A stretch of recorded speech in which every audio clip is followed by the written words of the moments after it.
ఆదికాండము 4వ అధ్యాయము 7వ వచనము.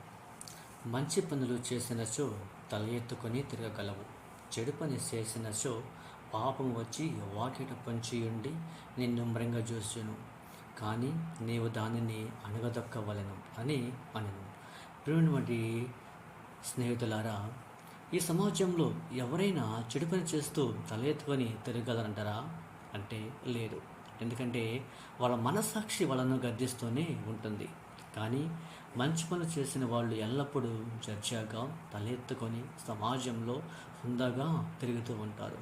అందుకని ఎల్లప్పుడూ మన మంచి పనులు మాత్రమే చేయడానికి ప్రయత్నం చేద్దాం. కెయీను తప్పు చేసి ఉన్నాడు కనుక అతడు దేవుని దగ్గర నుండి తప్పించుకొని తిరుగుతూ ఉన్నాడు.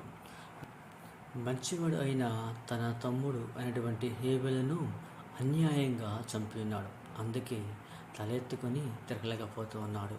ప్రేమైన దేవుని బిడ్డలారా, మంచిని మనం ఎల్లప్పుడూ ప్రమోట్ చేయడానికి ప్రయత్నం చేద్దాం.